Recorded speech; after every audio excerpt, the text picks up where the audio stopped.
This is step 4 in the 14 steps found in the art of storytelling. This step is called first person. Now, personally, I like to tell most of my stories in the third person. There are definite advantages in doing that.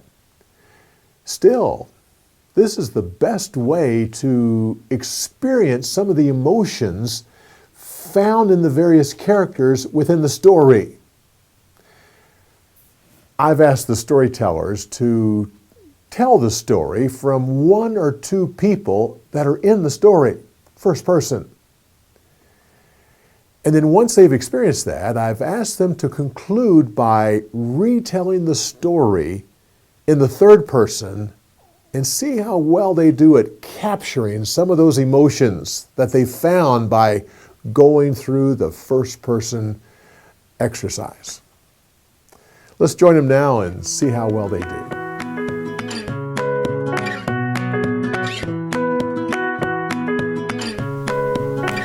Well, I was on the beach with my mom. We were crawling through the stones. It was really fun, you know. And then all of a sudden, Mom looked at me and she said, "Why are you walking sideways like that? You should always walk straight forward with your toes pointed out." And I was really confused because I've always walked sideways, and I think Mom's always walked sideways too, and so has Dad and all my brothers and sisters and aunts and uncles, and they all walk sideways. So anyway, I said, "Mom, could you show me how to do that? Because I'd like to learn." Well, I was on the beach with my son, and we were crawling over the rocks. We were having such a fun time in the mist and hearing the waves crashing on the shore. And then I noticed that my son was walking sideways. And I thought, now, wait a minute, that can't be right. Because if you want to get somewhere, you should just get there, go straight for it. So I said to him, I said, "Oh, sweetie, why are you walking sideways like that?" Once there was a mother crab and her son. They were frolicking on the beach. And the mother crab said to her son, "Son, why are you walking sideways like that? You should always walk straight forward with your toes pointed out." And the son said to his mother, "Mother, could you show me how to do that?" Okay, thank you so much. Okay.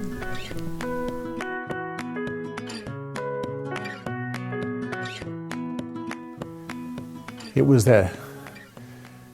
was a meeting that I had to attend, I know, because all the mice got together, and it was my job to be there as well. I'm considered one of the older, wiser mice. I'm not in charge of the meeting mine. I'm just there to help bring a little bit of wisdom. And you could hear the clatter and the frustration as everyone was talking at once. The ideas. I mean, there was many ideas that came to the surface. I never really said anything. I was waiting to hear what everyone else had to say, and some of the ideas were really amazing. Putting guards up different places, which made me think. But then we had tried that at one time, I remember, and the guards got killed. Got eaten, and so I knew that didn't work. Well, finally, I heard the young mouse step up, and he cleared his throat and just really amazed me how loud and eloquent he spoke. And he spoke up with this idea of putting the bell on the cat. I went to the meeting all excited about things. We were talking about, just the fact that we're having a meeting. Sure, we had a lot of fear in the group, but the excitement of being a part of a big council and to be invited. I was a young mouse, but I was old enough now to be at the meeting. And of course, the proper thing is not to speak up and to be quiet. And so I sit there very quietly listening to all these ideas on how to take care of the cat problem. The problem, the fact that we live in constant fear of that cat. Well, I listened to one idea and another idea, and it dawned on me. I knew the answer. I mean, little old me knew the answer. It was so obvious that I was just waiting for someone else to give it. I kind of hoping no one else would, because I wanted to be my idea, and finally I waited until I thought, well, and I raised my little paw, and the moderator finally called on me, and with a little bit of a scowl, I was supposed to be there listening and taking it in, not talking, but he did call on me. So I stood up with as much dignity as I could. I looked around at everybody, and this was such a great idea. I was almost giddy, and I almost had flutters all up and down, but I took my time, like I had seen the others do. The whole congregation met together to discuss the problem. The problem was the cat. The whole crowd met together. Oh, the young ones were all excited because they were invited to the meeting that they were finally old enough to attend. Some of the older mice were there to bring wisdom to the meeting, but there was just an air of excitement anyway. And as we all tried to discuss what could be done to bring the situation to a conclusion.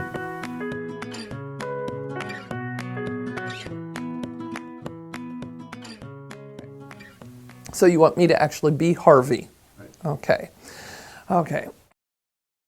Well, I'm gonna lumber on out to my field here. I'm gonna enjoy. It's been a long, cold winter, and I'm just enjoying this nice grass here. And my domain of cows, they're back there. They're staying there. They know I'm the boss. They're avoiding me. Just really enjoying the morning, the fresh smell of the grass and the flowers, cool breeze blowing, and then bzzz, yeah, whatever. I just kept on eating. Next thing I know, coming right down in my face, a gnat. I mean, how tiny.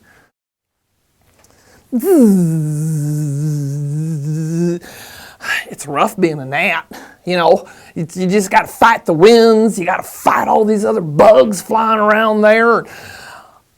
I think that'd be a perfect spot for me to rest. I'm just going to right there on the tip of that bull's horn. It's a pretty good spot. I can see all the grass. I can see the flowers. Whoa, he's got a bunch of cows out there waiting around for him. That's a pretty important dude, I guess. But I'm rested up now. I'm a gnat, and I've got things to do, places to go, and people to see. Well, I should probably apologize to that bull. I just kind of come around right here in front of his face. I'm like, hey, Mr. Bull, I've been up there resting on your horns. I'm rested now. I'm going to leave. I hope I didn't bother you too much. You're probably glad to hear me go. My name's Farmer Jones. I'm just going to head on out there and check on my cattle. I don't want them breaking through or taking off. And I saw the funniest thing. There's my big prize bull. He's out there. He's grazing in that grass. Here comes a little bitty old gnat. Oh, you could tell that gnat. I mean, he was a tiny little thing, but you could tell he thought he was important. He was like zipping this way and zipping that way and just a buzzing, making a lot of noise for a little bitty critter. Why, and then he just, so quietly, he just lit right down on the top of my bull's horn. And I think that gnat thought he was going to get after that bull a little bit. And, well, then he took off and he got right in the bull's face and he was chattering away. No idea what he was saying, but I could tell my bull just kind of looked at him like, "Get out of my face, you tiny little creature."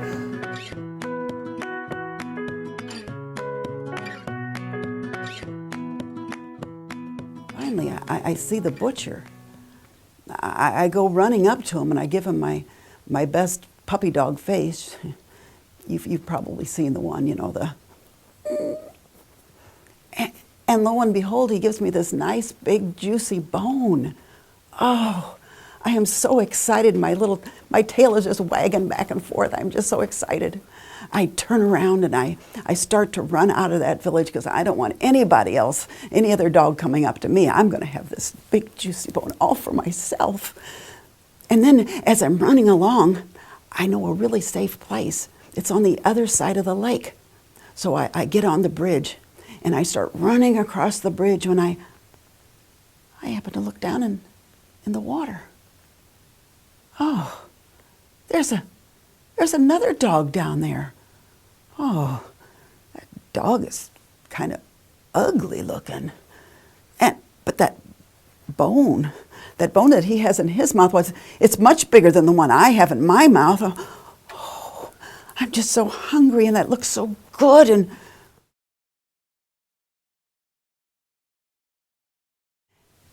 now once there was a dog, a very hungry dog. And he came up to the butcher. The butcher was outside getting rid of some of his scraps. The dog looked up at that butcher with those big doggy eyes of his. Oh, the butcher felt so sorry for that dog. Looked like he hadn't eaten in a long time. Butcher knew better than that, but he took that bone and he threw it out to the dog.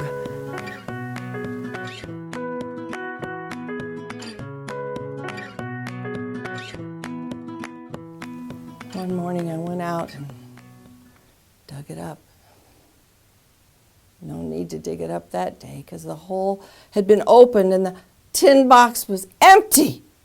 Empty! I cried. Oh no! The passerby came along. He had chickens on his back. He'd been at market and he said, "What's the matter?" I said, "Someone has stolen my gold."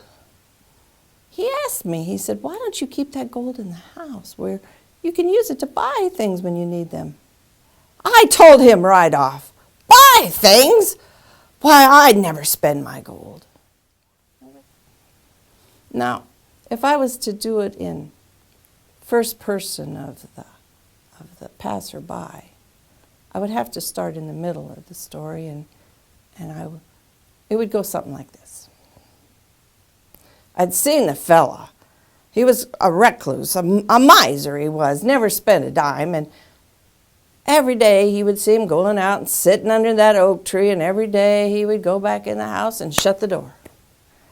But this one day I was coming home from market, and I saw him out there, his head in his hands, moaning and tearing his hair out, and I'm thinking, what is the matter? I went over to him, and here I found an empty tin box. And he tells me his gold is all gone. Someone stole it.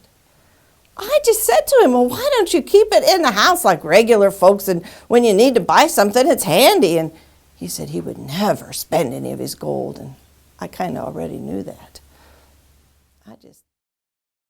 There was a miser.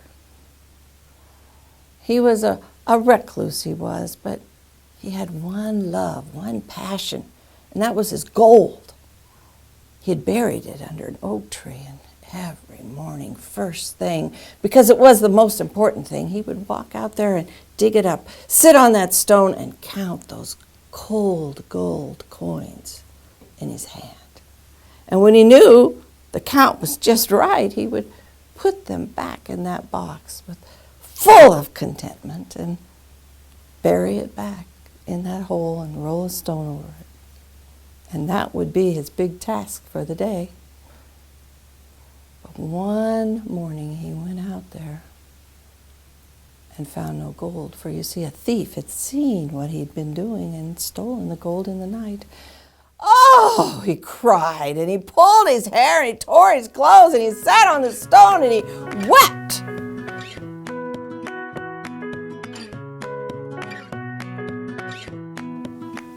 It was difficult saying goodbye to our father. Mark and I had stood by his bedside and visited him morning and night and checked in on him at lunch, even though when we had gone out to do the chores during the day. And that last night, we could tell it was the last night. Our father told us in his weak voice about the treasure that he had hidden in the land that would provide for us. And then he breathed his last.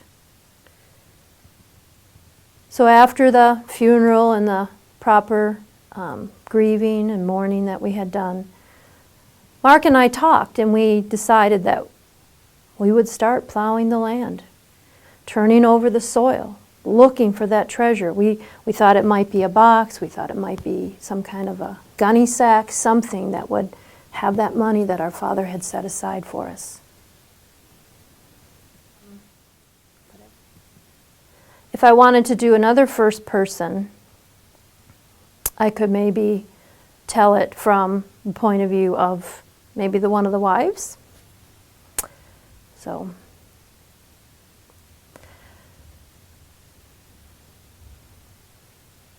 I saw something new in Michael.